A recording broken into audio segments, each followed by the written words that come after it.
Vamos abrir a palavra de Deus. Primeira carta do apóstolo Paulo à igreja de Corinto, capítulo 3. Semana passada nós vimos até o verso 4, versos 1 a 4, somente a introdução.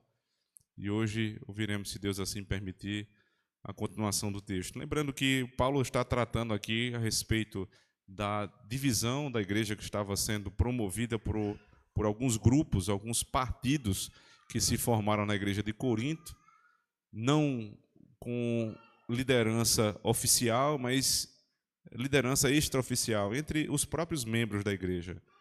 Nem Paulo, nem Apolo, nem Pedro, nem muito menos Cristo estavam liderando grupos na igreja, mas esses grupos se formaram por conta da soberba do coração de alguns membros.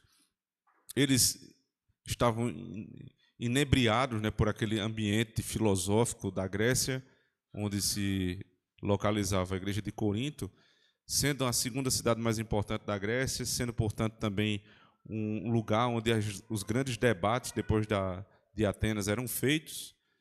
Paulo já estava acostumado com isso, Paulo já tinha passado por Atenas, não foi uma experiência muito boa, como vocês podem ver lá em Atos capítulo 17, saindo de Atenas ele foi para o interior, vamos dizer assim, foi para, na verdade, o litoral, lá onde tinha dois grandes portos. Paulo entendeu que ali era um lugar bom para se plantar uma igreja, um lugar estratégico para a plantação da igreja. Ele o fez durante 18 meses, um ano e meio, ele passou na igreja de Corinto, pregando, discipulando, deixou uma igreja vibrante, uma igreja firme, ainda pequena, mas depois ele fica sabendo que a igreja estava dividida por conta desses grupos. Paulo fica muito preocupado. Ele começa a carta de uma maneira branda, tranquilizando a igreja, chamando aquelas pessoas de irmãos, santificados, e demonstrando ter muito amor pela igreja, mas ele passa a tratar dos problemas da igreja a partir do fundamento. Paulo diz: eu não estou entendendo a discussão entre vocês, porque a palavra que eu levei para a igreja não era minha, era do Senhor. Então não há motivo para esse tipo de discussão. Vocês estão se dividindo por motivos que não fazem sentido. E Paulo começa a argumentar, eu não vou retomar todos os pontos, porque nós gastaríamos muito tempo, mas ele chega ao ponto de, no início do capítulo 3, dizer: o problema que eu estou vendo em vocês, na verdade, é soberba causada por imaturidade. Ele diz: vocês são meninos na fé. E aí é desfeita aquela compreensão equivocada a respeito do crente carnal, que muitas vezes nos foi anunciado, que existe o crente espiritual, existe o crente carnal, existe o ímpio, que foi muito popularizado esse tipo de divisão, para a Bíblia de Scofield, e isso tornou-se praticamente uma doutrina no meio do povo de Deus no Brasil por um certo tempo. Talvez hoje isso tenha arrefecido mais, mas muita gente pensa assim: fulano é um crente carnal. E a gente viu que não existe crente carnal, existe crente imaturo. Então é a imaturidade da igreja que se divide por conta de uma tolice, preferência do pastor que prega melhor, do que é mais visitador, do que é mais competente do que o outro. Paulo diz: isso não faz sentido nenhum, isso é fruto da imaturidade dos irmãos. E agora, para demonstrar mais uma vez que essa divisão não faz sentido, ele vai apresentar à igreja quem são os pastores, quem são os ministros de Deus. Você pode julgar até algo desnecessário por ter tanto tempo de igreja e agora ser apresentado ao que é um ministro do evangelho, mas vocês vão perceber que estas doutrinas aparentemente elementares, estes conhecimentos que todo mundo diz assim: isso aí eu já sei, isso aí eu já ouvi, eles precisam ser repetidos muitas vezes aos nossos corações para que nós nos lembremos, e às vezes nós não estamos tão precisamente convictos daquilo. E esse tipo de problema doutrinário que causa, em muitas ocasiões, a divisão da igreja. A divisão da igreja é motivada por soberba, por orgulho, por inveja, isso é verdade. Mas o fundamento teológico é falta de compreensão doutrinária.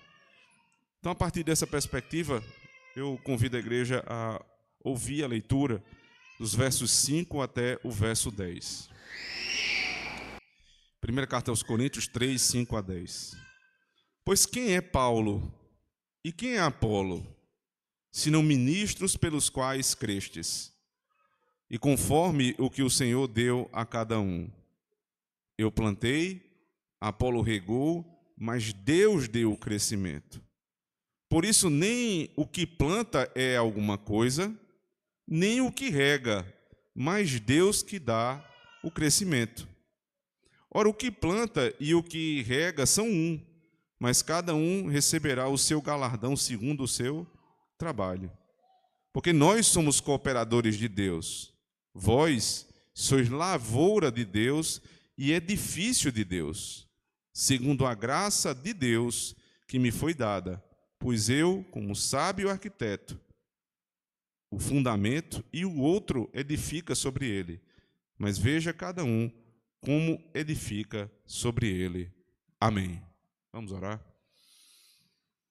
Senhor, mais uma vez na tua palavra, nós esperamos. A palavra não apenas lida, como já foi, mas a palavra que nos vai ser ofertada pelo anúncio público do teu santo evangelho. E assim como foi pela manhã, Senhor Deus, uma grande bênção te ouvir. Nós te pedimos, fala conosco mais uma vez, desvenda os nossos olhos, para que nós possamos enxergar as maravilhas da tua lei. Usa-me, Senhor, na pregação do teu santo evangelho, poderosamente, para que este povo seja animado e seja mais conhecedor do Senhor e das tuas doutrinas, e assim nós possamos viver melhor contigo e uns com os outros. É assim que nós rogamos em Cristo. Amém. Irmãos, as nossas relações mais íntimas, as que nos fazem muitas vezes até depender da outra pessoa, são por um lado as melhores e por outro lado as mais difíceis. Preste atenção e veja se não é assim. A nossa relação com os nossos pais, quando nós somos pequenos, é de dependência total e irrestrita. Nós não estamos ainda conscientes disso, né? Somos, nesse caso, bebezinhos, então, para tudo você precisa do seu pai e da sua mãe. Mas você vai crescendo, tomando consciência de como você depende do seu pai e da sua mãe. Você depende para comer, você depende para vestir, você depende para ir para um lugar ou para o outro, você depende para estudar, você depende do seu pai e da sua mãe para absolutamente tudo. E à medida que há desenvolvimento das nossas crianças, elas passam a ser um pouquinho mais independentes ano após ano.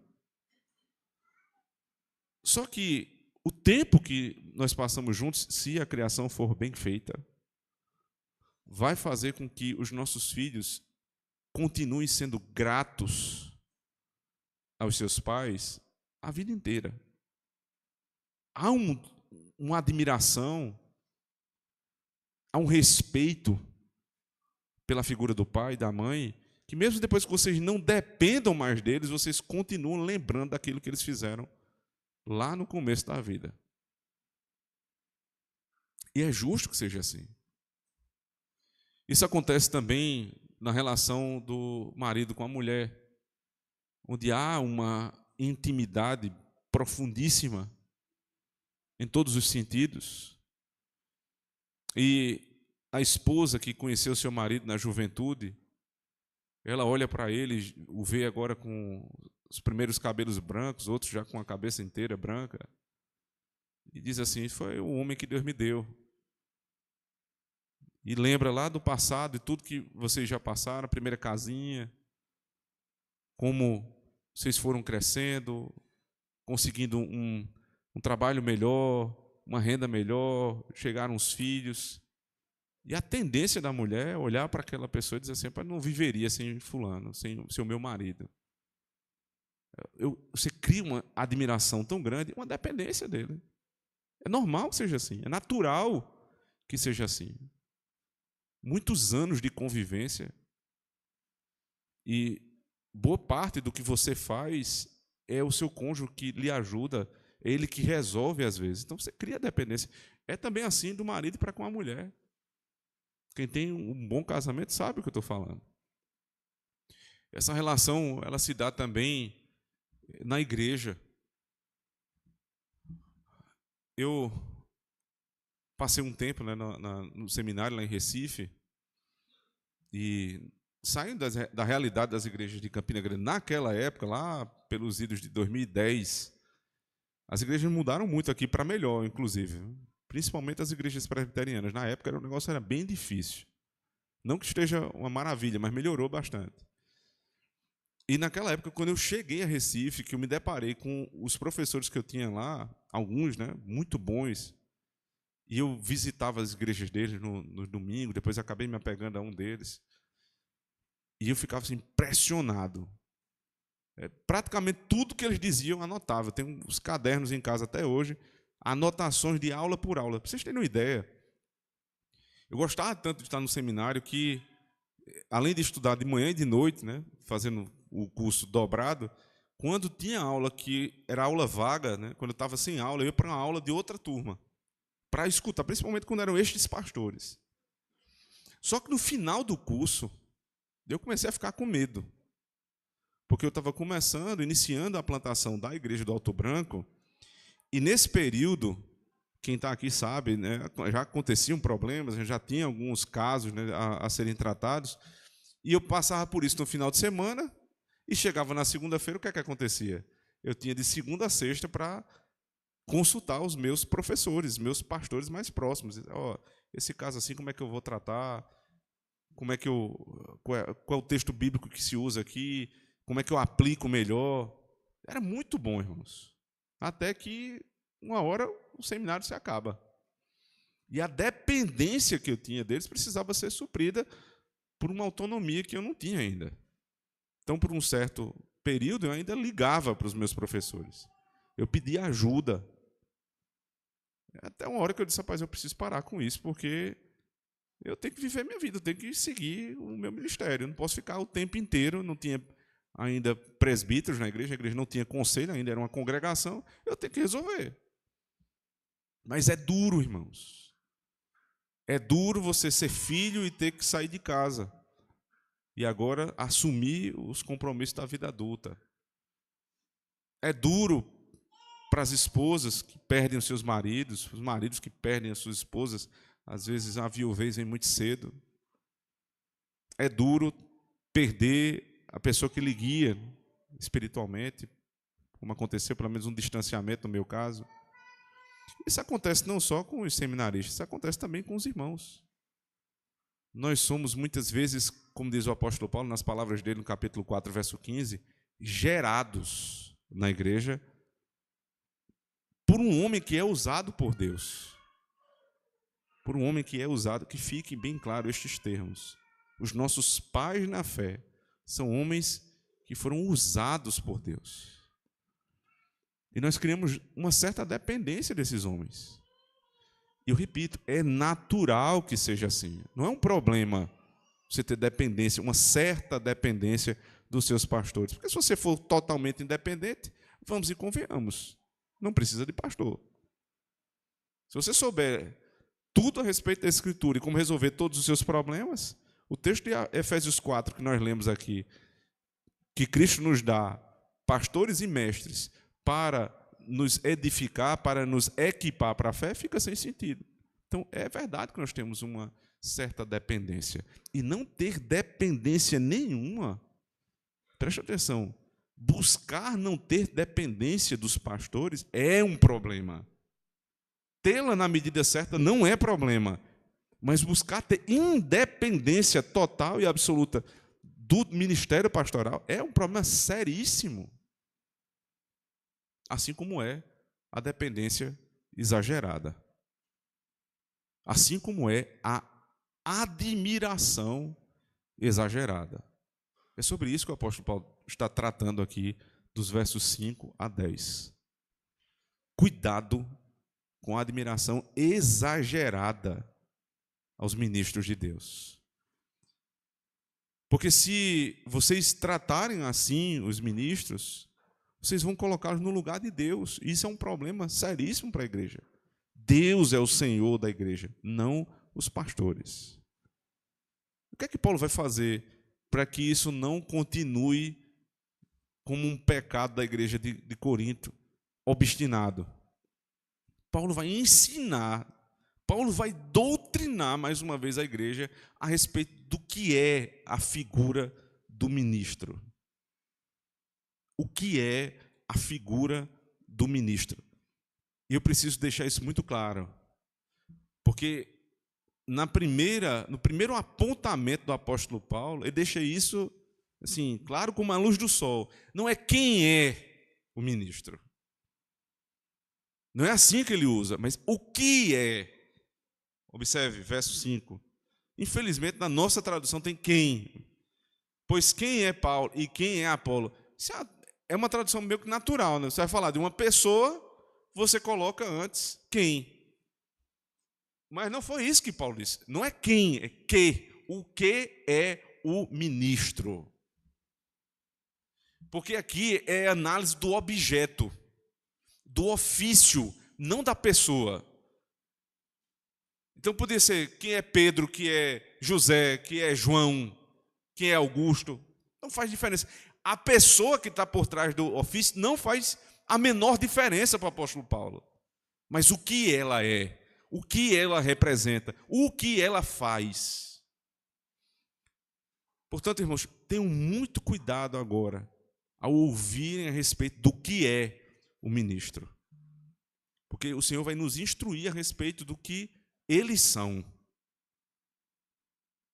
E se não depende da pessoa, os ministros mudam, mas nós continuamos servidos por Deus. Os ministros mudam, mas nós continuamos servidos por Deus. Isso não é um encorajamento a uma impessoalidade na relação. Não é isso que Paulo está ensinando. Então se é assim, então tanto faz, se é pastor fulano ou ciclano, todo domingo eu vou estar com um pastor diferente. Não é isso. Mas é um alerta a respeito da forma equivocada de admiração que a igreja de Corinto criou a respeito dos seus ministros. O que é o ministro de Deus? Em primeiro lugar, o ministro de Deus é um servo. Observe, verso 5. Pois que é Paulo e que é Apolo, senão ministros pelos quais crestes, e conforme o Senhor deu a cada um? Que é o ministro? Para vocês acabarem com confusão, o ministro, o pastor é um servo. A palavra aqui foi traduzida por ministro, mas eu acho que em outras traduções vocês vão ver, a palavra é servo. O ministro é um servo. O ministro é aquele que trabalha segundo a autoridade do seu Senhor. Os pastores não têm nada a entregar à igreja que não seja cumprir a ordem de Deus. Irmãos, como é que se concebe na cabeça de alguém olhar para um servo e colocar no lugar do Senhor? Que é isso que a gente faz. Talvez dificilmente na igreja local, isso é mais complicado acontecer na igreja local, mas acontece. Atualmente, onde isso está mais propenso a acontecer, é na internet. Porque você olha para o ministro que você admira, você vê a pregação sequenciada, coisa, né, maravilhosa, o sujeito prega maravilhosamente, expõe os textos com fidelidade, né, tem uma habilidade na aplicação que é fantástica. Então você começa a admirá-lo de uma forma que não é condizente com o trabalho dele, que é o ministro, servo. E por que às vezes a gente não tem uma percepção tão boa dos ministros, dos presbíteros da nossa igreja local? Por um motivo óbvio. Porque um está na internet e o outro convive contigo. Porque é muito mais fácil admirar quem está longe. E é muito mais difícil admirar quem está perto.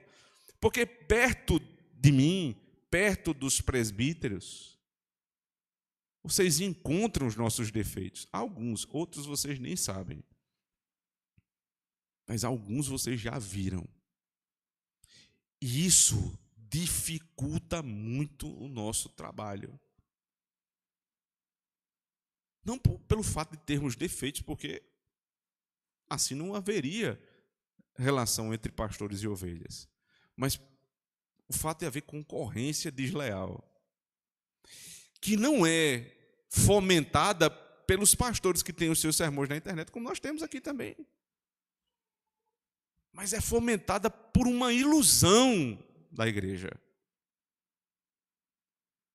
Não faz muito tempo, eu fui pregar em Pernambuco, meu pai foi comigo, eu vou pregar novamente agora em junho nessa igreja. E, irmãos, a admiração que aqueles irmãos têm desta igreja é uma coisa fenomenal, é algo que eu não tinha visto ainda. Sempre fui muito bem recebido, em alguns lugares ainda mais, porque o pessoal acompanha o canal da igreja e tudo mais. Mas a admiração é tamanha que às vezes é constrangedor. E eles devem assistir, inclusive, essa pregação, porque eles assistem praticamente todas. Eu fico muito feliz da nossa igreja ser admirada, ser bem vista. É ótimo. Mas a vaidade não pode entrar no nosso coração. Sabe por quê? Porque eles não me conhecem. Eles não sabem quem eu sou. Eles têm uma admiração pela pregação, pela fidelidade da palavra, pela fidelidade da igreja. Mas vem conviver comigo. Muito provavelmente, boa parte dessa admiração se acabaria em 6 meses. Porque nós somos homens, os presbíteros desta igreja são homens pecadores iguais a qualquer outro. Portanto, o que é o ministro? O ministro é servo. O que nós devemos olhar para o ministro e ver se há ou não nele, em primeiro lugar, é serviço, não é perfeição. Porque o da internet é muito mais fácil você admirar, já que você não vê os defeitos, você só vê o acerto. É tanto que quando você não está gostando da pregação dele, sabe o que é que você faz? Você desliga e bota outra. Aqui não tem como fazer isso. Aqui não tem como. Tem que suportar a pregação, às vezes que não é tão boa, de uma pessoa que você já viu muitos defeitos, e você precisa conviver. E agora? Como é que isso vai se resolver? Então olhem para os seus presbíteros e digam o seguinte: eles servem. Porque o serviço veio na frente do apóstolo Paulo? Porque isso é o trabalho de Cristo. Cristo disse: eu não vim aqui para ser servido. Eu vim a esta terra para servir e dar a minha vida em resgate de muitos. Não vim para ser servido. Logo, os ministros de Cristo precisam andar em conformidade com Ele. Qual é a primeira característica do ministro de Cristo? Precisa servir. Se não estão dispostos a servir, então, irmãos, rechacem estes homens. Se não trabalham, se não se dedicam, se não estão dispostos ao serviço, rechacem. Não aceitem esses homens como pastores da sua igreja. Vocês têm oportunidade para isso. E eu estou incentivando a fazê-lo. E me incluindo nisso.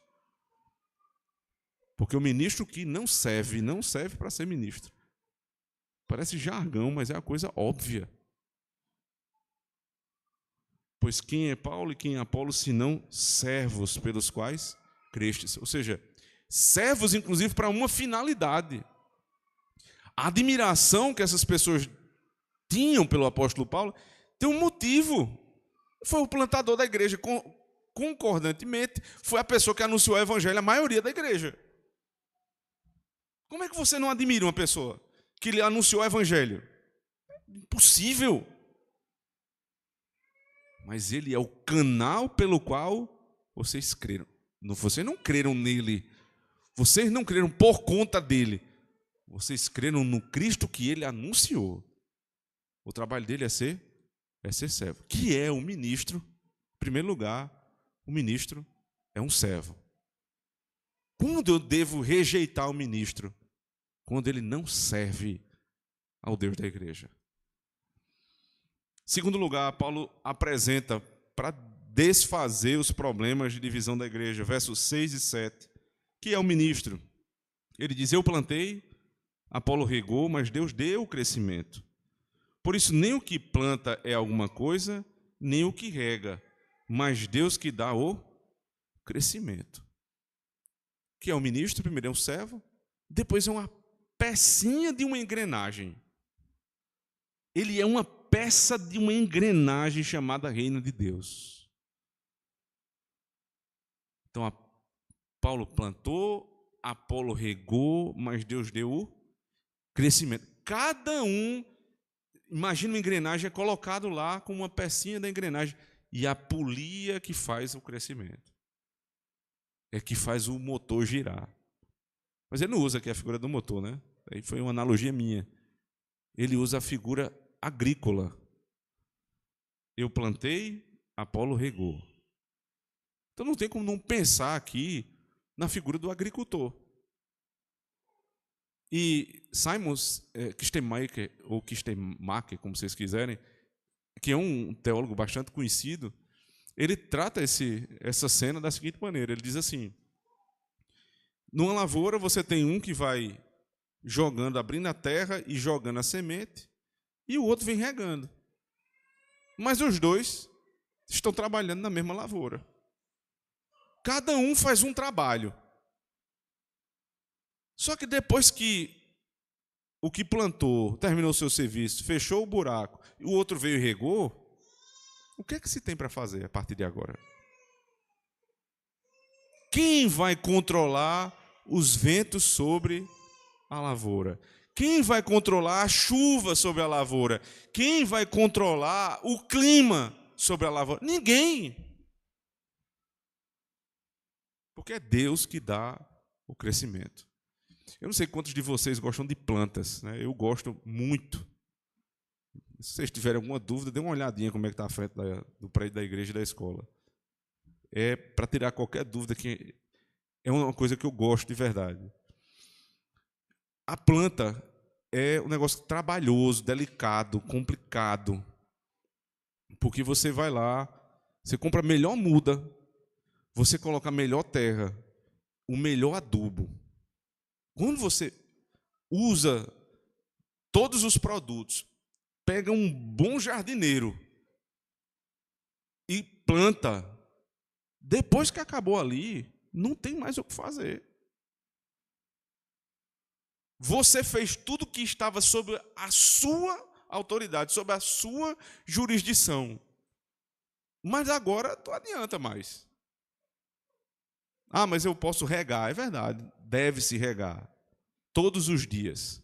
Mas para quem cuida de planta sabe disso. Você rega, às vezes, uma planta bem direitinho. Você cuida dela, poda, aduba, rega de novo. A danada da planta morre. E como é que pode um negócio desse? Eu fiz exatamente como disseram, a planta morreu. E às vezes a planta é cara, dá uma raiva danada, porque você usou todo o recurso, deu errado. Aí você vai passando no meio da rua, às vezes num canteiro da cidade, aí está a mesma planta lá, ninguém toma conta, ninguém rega, está a planta linda, maravilhosa, florida, frondosa. E você fica pensando, o que é que eu vou fazer? Vou botar a minha planta no meio da rua, depois que ela pegar, eu volto lá para casa. Porque um é que planta, o outro é o que rega, mas é Deus que dá o crescimento. Pode ter o melhor adubo, pode ter a melhor pregação, pode ter as melhores pessoas, os melhores presbíteros, o melhor espaço. Deus dá o crescimento. Sabe o que Paulo está dizendo aqui? O ministro é uma pecinha da engrenagem, mas quem faz isso aqui funcionar é Deus. Ou seja, os ministros não precisam se preocupar com o crescimento. É óbvia a aplicação. Os ministros fiéis não se preocupam com o crescimento. Não é porque ele não vai acontecer, é porque ele vai acontecer no tempo de Deus, no tamanho que Deus permitir, da forma com que Deus permita. Assim, os ministros não vão inventar 1 milhão de estratégias de crescimento de igreja. Não precisam participar desses inúmeros congressos ao redor do Brasil de estratégia de crescimento de igreja. Por quê? Porque quem dá o crescimento é Deus. Já fizeram de tudo, irmãos. Pequeno grupo, grupo de 9, grupo de 12. Vão descobrindo, é um negócio meio cabalista, né? É um número que você junta ali de pessoas, vai dar certo. Aí você separa e vai juntar de novo. O que eles conseguem geralmente com isso é dividir a igreja em inúmeras igrejas pequenas que se encontram por acaso no mesmo lugar no domingo. Estratégia de crescimento, segundo o apóstolo Paulo aqui, é o seguinte: um planta, o outro rega, Deus dá o crescimento. Como foi o plantar do apóstolo Paulo? Atos capítulo 18. Paulo chega a Corinto, ele percebe que é um lugar estratégico, e veja, Deus não está desfazendo da nossa personalidade. Ele percebeu que era um lugar que tinha 2 portos, um que dava para o Oriente, outro para o Ocidente. Todo mundo tinha que passar por Corinto. Corinto não tinha ainda uma igreja. Ele estava ali. Ora, acabou, o lugar é aqui. 18 meses pregando, discipulando aquela igreja. Terminou o trabalho dele. Ele ordenou os presbíteros e foi embora. Foi o que Paulo fez? Plantou.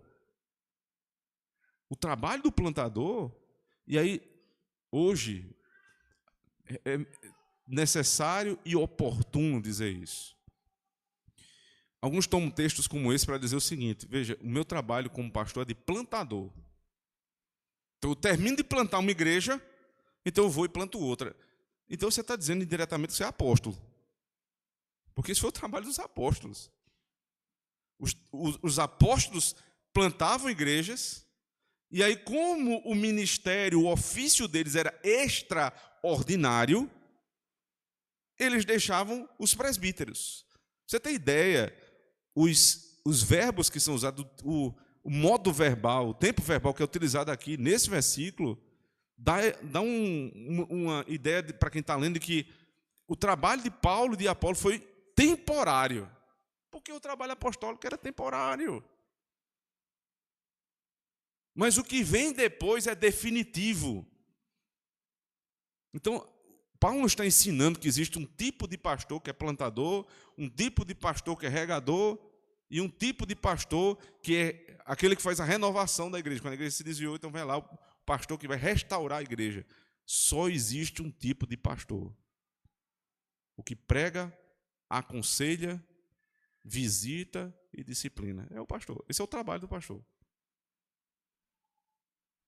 Quem ele é? Uma pecinha na engrenagem. Qual é o objetivo do pastor? Cumprir o seu ministério, porque quem dá o crescimento é Deus. Portanto, irmãos, nós não vamos avaliar o pastor senão pela sua fidelidade. Primeiro eu avalio o pastor pelo seu serviço, depois pela sua fidelidade. Se é servo, não é preguiçoso, é trabalhador, faz o serviço dele e é fiel à Escritura, epa, aqui nós temos bons ministros. Nós temos bons ministros. Eu plantei, Apolo regou, mas Deus deu o crescimento. Pois nem o que planta é alguma coisa, nem o que rega, mas Deus que dá o crescimento. Ou seja, a importância da igreja não está no plantador, nem no regador, mas em Deus que dá o crescimento. É um desprezo aos pastores? Não, é só colocando as coisas no seu devido lugar. O servo não pode ter a honra do Senhor. Por quê? Pelo segundo motivo. Porque as coisas acontecem ali porque o Senhor, o proprietário da terra, que faz acontecer, não o servo. Como é que nós entendemos o que é o ministro? Primeiro ele é servo, depois ele é fiel às Escrituras. É uma pecinha na engrenagem de Deus. Verso 8. Ora, o que planta e o que rega são um, mas cada um receberá o seu galardão segundo o seu trabalho. Porque nós somos cooperadores de Deus, vós sois lavoura de Deus e edifício de Deus. O que planta e o que rega são um. Que são os ministros? Homens servos, homens fiéis à palavra e homens leais. Eles são um. Eles não são iguais, mas eles são um.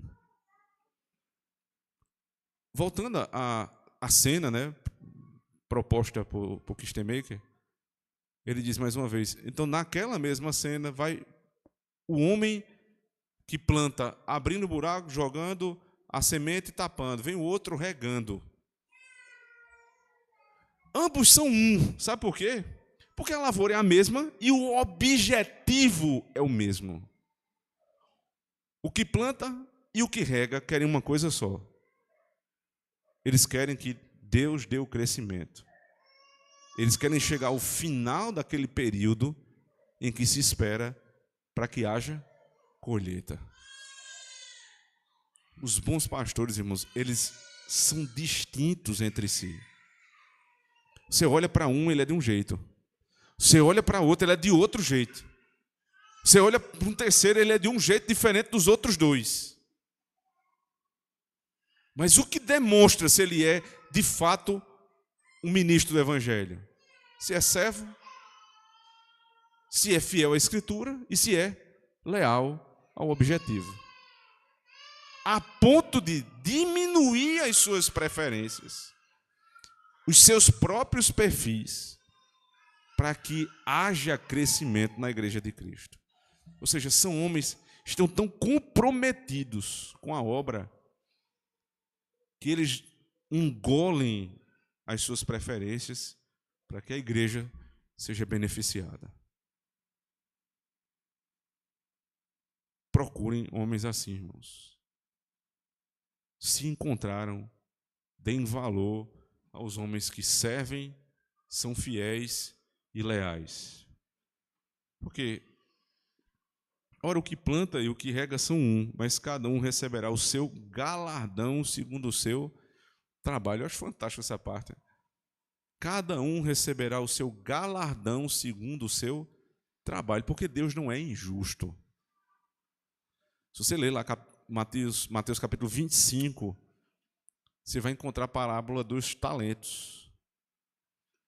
E quando os servos trouxeram os seus talentos, um trouxe o mesmo valor que tinha recebido. Ele disse, eu tive medo. Porque o meu medo é, sabendo que tu és um Senhor que não é justo, é duríssimo. Talvez a palavra fosse essa, duríssimo. Eu tive medo e só guardei. Servo mau. Mas o outro foi lá e trabalhou e militou na causa do Evangelho para fazer crescer o talento que o seu Senhor deu. Servo bom e fiel. Isso é uma analogia com o final, irmãos. Não somente os ministros, agora a igreja precisa entender isso. Não há trabalho para Deus que seja em vão. Tudo que vocês fazem para Deus não é em vão. O copo d'água que alguém bota para o ministro. O organizar os boletins da igreja. O servir de qualquer forma mais despretensiosa, ajudar no jantar, perceber se os presbíteros estão precisando de alguma coisa, a diaconia está precisando de ajuda, o serviço na nossa casa, como crentes no dia a dia, o serviço que nós entregamos no nosso trabalho para poder contribuir na igreja, nada na igreja fica sem recompensa. Talvez vocês não recebam recompensa dos homens, mas de Deus, com certeza. Mas isso também é verdade para os ministros. Nós não teremos as mesmas recompensas. E é lógico. Como é que eu vou ter o mesmo galardão do apóstolo Paulo? De José? De Davi? Seria justo isso, irmãos? É claro que não. Porque o trabalho que eles desempenharam foi extraordinário. Então eu vou tentar desempenhar o melhor trabalho que eu puder. Com vistas ao galardão, sim. Há interesse, sim. Porque eu não pude comprar a minha salvação. Mas eu posso trabalhar para um galardão maior. Há interesse da sua parte nisso? Porque se você não for motivado por algum interesse, você vai desanimar. O que se prega muitas vezes nos púlpitos brasileiros a respeito da escatologia é tão desanimador, que ninguém quer trabalhar mais, ninguém quer servir mais, porque não vale a pena. No final, todo mundo vai morrer e acabou-se o mundo até que Jesus volte.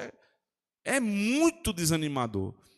Mas você, além de saber que a igreja está crescendo, que o reino de Deus está avançando, que você é parte fundamental nisso, você ainda vai receber galardão quanto mais você trabalhar? Como é que a igreja fica parada? O galardão será dado em conformidade com o trabalho. Por quê? Porque Deus é justo. Assim também, Deus não dará a mesma punição no inferno a todos. Por quê? Porque Deus é justo. Então, o trabalho é recompensado e a maldade também é recompensada proporcionalmente. No inferno, nem todos sofrerão da mesma forma. Todos estarão longe de Deus no mesmo inferno, mas nem todos sofrerão da mesma forma. Trabalhe, irmãos. Se dedique nas coisas de Deus, porque há recompensa. Por fim, Paulo diz assim no verso 10: segundo a graça de Deus que me foi dada, pois eu, como sábio arquiteto, o fundamento e outro edifica sobre ele, mas veja cada um como edifica sobre ele. Aqui Paulo dá uma exortada nos irmãos. Ele apresentou quem são os ministros. São homens servos, fiéis à palavra, leais uns aos outros. Aí ele diz, agora tenha cuidado. Deus me colocou como arquiteto. Ele falou da figura do edifício. Fui o arquiteto, eu lancei o fundamento. Qual o fundamento da igreja de Corinto? Não é Paulo, é Cristo. Eu lancei o fundamento. Agora vocês estão construindo. Apolo fez bem. Continuou sobre o mesmo fundamento. Agora vocês que estão aí continuando, cuidem para não se desviar. Para não construir um castelo de areia em cima da rocha. Porque toda figura que nós vemos a respeito da edificação da igreja é cuidado para não construir sobre areia. É um problema. Mas um outro problema é você ter rocha no fundamento e colocar a estrutura toda da casa sob areia. Vai desmoronar do mesmo jeito. Só não vai afundar, mas vai desmoronar. Por que ele está dizendo isso? É uma defesa ao seu ministério.